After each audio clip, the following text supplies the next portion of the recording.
प्रधानमंत्री नरेंद्र मोदी ने एक ऐसा दांव खेला है जिसने भारत की एनर्जी सिक्योरिटी को अगले कई दशकों के लिए अभेद्य बना दिया है। पीएम मोदी की हालिया यूएई यात्रा के दौरान एक डील पर मोहर लगी है जो न केवल भारत के लिए बल्कि पूरे साउथ एशिया के लिए गेम चेंजर साबित होने वाली है। यूएई अब भारत के स्ट्रैटेजिक पेट्रोलियम रिजर्व एसपीआर में 30 मिलियन बैरल का कच्चा तेल स्टोर करेगा। विदेश सचिव विक्रम मिस्त्री ने इस ऐतिहासिक समझौते की पुष्टि करते हुए इसे भारत की ऊर्जा सुरक्षा की दिशा में अब तक का सबसे बड़ा कदम बताया है। भारत अपनी जरूरत का करीब 85% तेल आयात करता है। ऐसे में अगर युद्ध या फिर किसी और वजह से सप्लाई रुक जाए तो देश की अर्थव्यवस्था पटरी से उतर सकती है। इसी से निपटने के लिए भारत ने जमीन के नीचे विशालकाय पेट्रोलियम रिजर्व बनाए हैं। विदेश सचिव विक्रम मिस्त्री के मुताबिक Abu Dhabi national oil company Bharat के इन रिजर्व्स में अपना तेल रखेगी और ये समझौता सिर्फ तेल खरीदने का नहीं है बल्कि भारत की जमीन पर यूएई के तेल का एक बड़ा स्टॉक हमेशा मौजूद रहेगा। 30 मिलियन बैरल का यह आंकड़ा इतना बड़ा है कि ये संकट के समय भारत को महीनों तक बिना किसी बाहरी मदद के चला सकता है। तो भारत की एनर्जी सिक्योरिटी के लिए बड़ा कदम, भारत और यूएई के बीच हुई प्रमुख डील जिसमें यूएई अपने तेल का बड़ा हिस्सा का जो स्टोरेज है वो भारत में स्टोर करेगा। 30 मिलियन बैरल तेल भारत में स्टॉक करेगा यूएई और भारत के लिए एनर्जी सिक्योरिटी के क्षेत्र में ये बहुत बड़ा कदम माना जा रहा है। अमेरिका के राष्ट्रपति डोनाल्ड ट्रंप की 3 दिवसीय चीन यात्रा खत्म हो चुकी है। राष्ट्रपति ट्रंप के बीजिंग के वापसी करने से पहले एयरपोर्ट पर कुछ ऐसा हुआ जिसने सबका ध्यान अपनी तरफ खींचा। दरअसल कहा जा रहा है कि अमेरिका लौटने के लिए एयरफोर्स 1 में सवार होने से पहले व्हाइट हाउस स्टाफ ने चीनी अधिकारियों की तरफ से दिए गए credential, burner phone, delegation pin और अन्य सामग्रियों को इकट्ठा कर नष्ट कर दिया गया और फेंक दिया गया। ट्रंप की 3 दिवसीय चीन यात्रा के समापन पर यह एक कड़ा सुरक्षा कदम बताया जा रहा है। मीडिया रिपोर्ट्स के मुताबिक ये कदम अमेरिका की उच्च स्तरीय सुरक्षा और काउंटर इंटेलिजेंस प्रोटोकॉल का हिस्सा था। अमेरिका अक्सर उन देशों की यात्रा के दौरान जिन्हें रणनीतिक प्रतिद्वंदी माना जाता है इलेक्ट्रॉनिक उपकरणों और संवेदनशील सामग्रियों को नष्ट या फिर जमा कर देता है ताकि जासूसी या फिर डेटा चोरी के खतरे को रोका जा सके।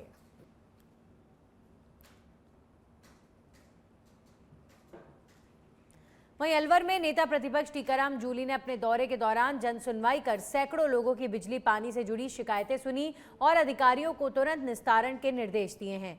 इसके बाद आयोजित प्रेस कॉन्फ्रेंस में उन्होंने नीट पेपर लीक मामले को लेकर केंद्र सरकार पर निशाना साधते हुए केंद्रीय शिक्षा मंत्री धर्मेंद्र प्रधान से इस्तीफे की मांग की है।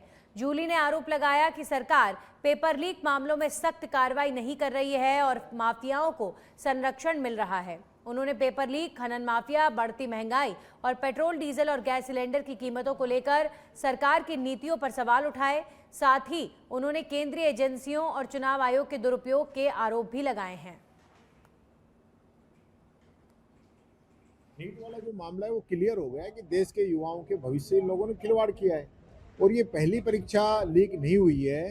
तीनों ही बार 24 में भी, 25 में भी और 26 में भी 3 बार लगातार पेपर लीक हुआ है। लगभग 75 लाख जो युवा हैं उन्होंने 3 बार में परीक्षाएं दी हैं और मोदी जी राजस्थान में आके भाषण देके गए कि राजस्थान के युवाओं को चिंता करने की जरूरत नहीं है और पेपर लीक का सेंटर यही निकला है।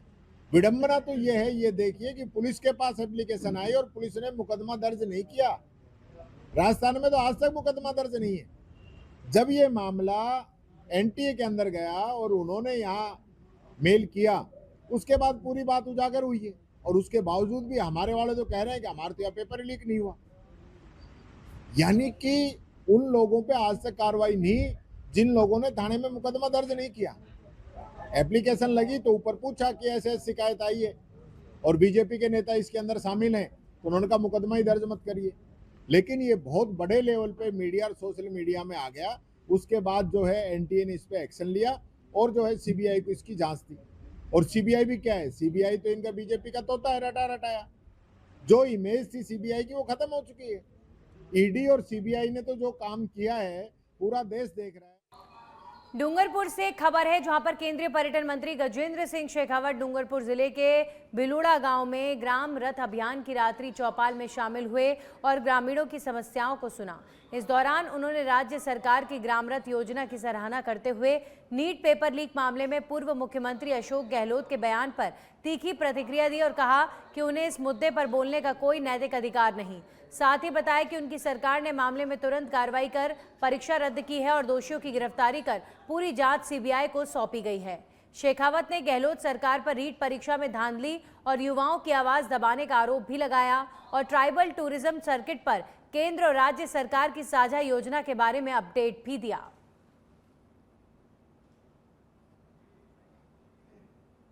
अशोक गहलोत साहब को पेपर लीक के बारे में वक्तव्य देने का, बातचीत करने का मॉरल राइट नहीं, और वो इसलिए नहीं, हमारी सरकार के समय में दुर्भाग्य से ये पहला पेपर जो है इसमें इस तरह की हरकत हुई। लेकिन मैं आपको फर्क बताना चाहता हूँ, हमारी सरकार में नीट की परीक्षा के इस तरह के विषय संज्ञान में आने के साथ ही परीक्षा को निरस्त कर दिया गया, जांच सीबीआई को दे दी गई, कार्रवाई करके इफेक्टिव कार्रवाई करके दोषियों को अरेस्ट कर लिया गया और पूरी चेन बना करके एक भी दोषी बख्शा नहीं जाए इसको सुनिश्चित करने के आदेश दिए। वो अशोक गहलोत साहब जो आज ज्ञान दे रहे, जब उनके समय में रीट की परीक्षा हुई थी और रीट पर चीट हुई थी, तब उन्होंने जो स्टेटमेंट दिया था वो ये कहा था कि रीट की परीक्षा पर प्रश्न उठाने वाले जो है वो राज्य के दुश्मन।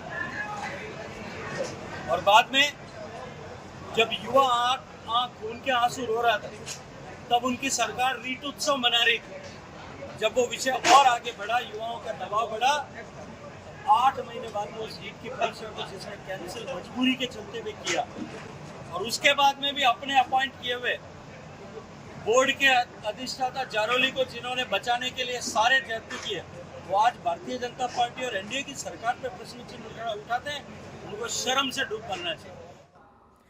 सांगोद में प्रधानमंत्री नरेंद्र मोदी की पेट्रोल डीजल बचाने की अपील का असर देखने को मिला। राजस्थान के ऊर्जा मंत्री हीरालाल नागर ने सादगी की मिसाल पेश करते हुए अपने काफिले में सरकारी गाड़ियों को शामिल न करने का फैसला लिया है।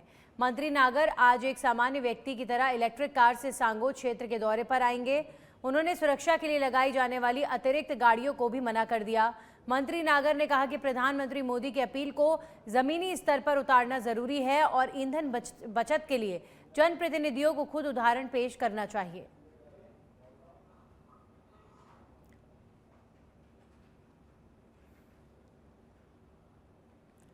डूंगरपुर जिले के सदर थाना क्षेत्र के तीजवड़ गांव के पास तेज रफ्तार डंपर ने बाइक को टक्कर मार दी, जिसमें 2 युवकों की मौके पर मौत हो गई, जबकि एक युवक गंभीर रूप से घायल हो गया है। जानकारी के अनुसार राहुल पारगी, हेमेंद्र कलासुआ और विशाल परमार एक ही बाइक पर सवार होकर डूंगरपुर जा रहे थे, तभी तीजवड़ स्कूल के पास यह हादसा हुआ है। टक्कर के बाद तीनों को गंभीर हालत में अस्पताल ले जाया गया, जहां डॉक्टरों ने राहुल और हेमेंद्र को मृत घोषित कर दिया, जबकि विशाल का इलाज जारी है। पुलिस ने दोनों शवों को मोर्चरी में रखवाकर पोस्टमार्टम के बाद परिजनों को सौंप दिया है और मामला दर्ज कर जांच शुरू कर दी है। डंपर ट्रेलर आता है, उसमें मोटरसाइकिल को टक्कर मारी, जिसमें मोटरसाइकिल पे 3 सवार थे। इनको हॉस्पिटल बुलाए थे, जिनमें से 2 की मौत हो गई, जिनकी लाश मोर्चरी में शिफ्ट करा दी है। एक गंभीर रूप से घायल है, वो अन्यत्र इलाज से गुजर गया और मृतक के परिजनों ने रिपोर्ट पेश करी है, इस पर कार्रवाई जारी है और पीएम बनाया। और बुलेटिन में वक्त एक छोटे से ब्रेक का है, जल्द लौटेंगे।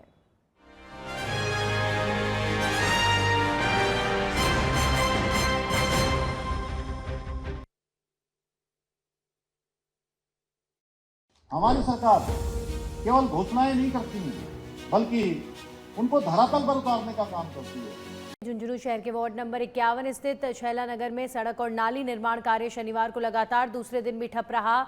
वार्ड वासियों ने आरोप लगाया कि नाली निर्माण में तय प्लान से छेड़छाड़ की जा रही है और एक मकान मालिक को लाभ पहुंचाने के लिए बीच रास्ते में नाली की जगह बंद की जा रही है, जिससे भविष्य में जल निकासी की गंभीर समस्या उत्पन्न हो सकती है। विरोध के चलते शुक्रवार को भी काम रोक दिया गया था और पुलिस मौके पर पहुंची थी। शनिवार को भाजपा नेता बबलू चौधरी मौके पर पहुंचे और नगर परिषद आयुक्त से बात कर निर्माण कार्य को स्वीकृत प्लान के अनुसार कराने की मांग की है। उन्होंने चेतावनी दी है कि सोमवार तक समाधान नहीं होने पर मामला उच्च स्तर पर ले जाया जाएगा। इस दौरान कांग्रेस पार्षद प्रदीप सैनी समेत अन्य जनप्रतिनिधि भी मौजूद रहे और वार्ड वासियों ने दोहराया कि काम केवल तय प्लान के अनुसार ही शुरू होना चाहिए। भरतपुर के गहनोली मोड़ थाना क्षेत्र के बरगा गांव में परिवार के ही सदस्य प्रमोद को माता पिता और भाइयों ने बेरहमी से पीटकर गंभीर रूप से घायल कर दिया। किसी तरह उसकी पत्नी रनिया ने उसे जिला आरबीएम अस्पताल में भर्ती कराया, जहां उसका उपचार जारी है। जबकि पत्नी ने बताया कि मारपीट का कारण प्रमोद की दूसरी शादी और दहेज की मांगों को लेकर जो ससुराल वाले हैं उनका दबाव था और उन्होंने उसके साथ भी हिंसा की। घटना के पीछे परिवार और दहेज से जुड़ा विवाद बताया जा रहा है।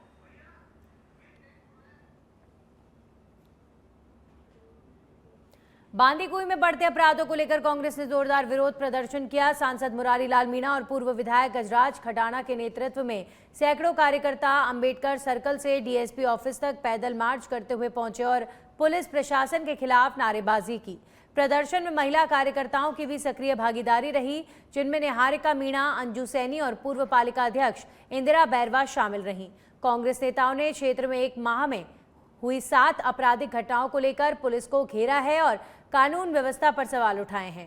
सांसद मुरारी लाल मीणा ने कहा है कि बीजेपी सरकार हर मोर्चे पर विफल साबित हो रही है। जब से प्रदेश के अंदर बीजेपी की सरकार आई है, लगातार विकास के काम तो ठप हुए ही हैं। विकास के काम तो जैसा है जनता उनको पनिशमेंट देगी। लेकिन सबसे बड़ी बात है, जनता जिस चीज से सबसे ज्यादा प्रभावित होती है, कानून व्यवस्था। कानून व्यवस्था पूरे प्रदेश में चौपट है, ड्रग माफिया बढ़ रहे हैं और विशेषकर बांदीकुई में 2-7 में भी पूरे में खराब है। लेकिन विशेषकर बांदीकुई में लंबे समय से लगातार एक से एक घटनाएं लगातार हो रही है। यहाँ गैंगवार हो रहे हैं, यहाँ पे महिलाओं के मंगलसूत्र तोड़े जा रहे हैं, महिलाओं की चैनें तोड़ी जा रही हैं, महिलाओं के पैर काट के कड़े निकाले जा रहे हैं। ऐसी कानून व्यवस्था कभी भी किसी ने देखी नहीं। आज हम सभी झंडे और बैनर गाड़ी में यहाँ बाहर के माध्यम से सरकार को अवगत कराना चाहते हैं, यहाँ प्रशासन को अवगत कराना चाहते हैं। धौलपुर जिले के कोतवाली थाना क्षेत्र के कसाई पाड़ा कोटला में शनिवार दोपहर आपसी विवाद ने बड़ा रूप ले लिया, जहां 2 पक्षों के बीच जमकर झगड़ा, पथराव और फायरिंग हुई। अचानक हुई इस घटना से इलाके में अफरा तफरी और दहशत का माहौल बन गया। प्रत्यक्षदर्शियों के अनुसार कुछ युवक मकानों की छतों और ऊंचे स्थानों पर डंडे लेकर खड़े नजर आए, जिनके वीडियो भी सामने आए हैं। सूचना मिलने पर कोतवाली थाना पुलिस मौके पर पहुंची और स्थिति को नियंत्रित किया गया। घटना के बाद क्षेत्र में अतिरिक्त पुलिस बल तैनात कर दिया गया है और मामले की जांच जारी है।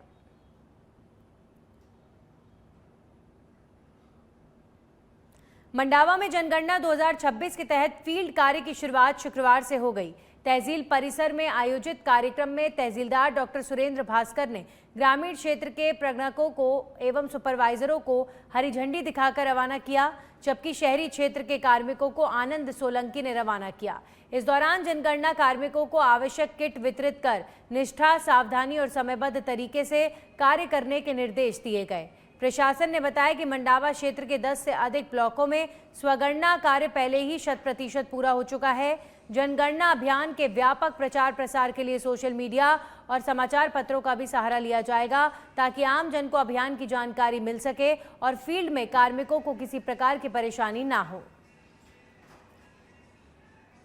आज का ये जनगणना का प्रथम चरण है, जो 16 मई से 14 जून तक होगा। इसमें मुख्य कार्य है प्रगणकों द्वारा मकान सूचीकरण एवं चिन्हीकरण का कार्य है, तो वो आज से शुरू हो गया है।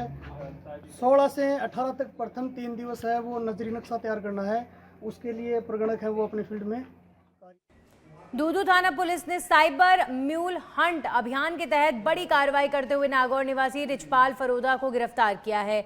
आरोपी पर साइबर अपराधियों को अपना बैंक खाता किराए पर देने का आरोप है। पुलिस के अनुसार उसके बैंक खाते में साइबर फ्रॉड के 1 लाख जमा हुए थे और इसी खाते से जुड़े देश के अलग अलग राज्यों में कुल 7 शिकायतें दर्ज हैं। ये कार्रवाई एसपी हनुमान प्रसाद मीणा के निर्देश पर की गई।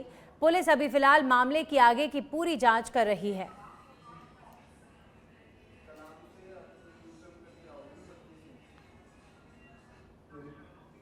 सांगोद क्षेत्र में कैथून थाना पुलिस ने साइबर ठगी के खिलाफ बड़ी कार्रवाई करते हुए गैंग के मास्टरमाइंड समेत 2 आरोपियों को गिरफ्तार किया है।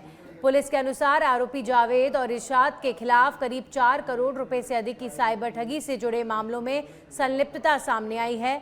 नाकेबंदी के दौरान दोनों को पकड़ा गया, जिनके कब्जे से 1,71,000 नगद, 2 पोस्ट मशीन और 4 डेबिट कार्ड बरामद किए गए हैं।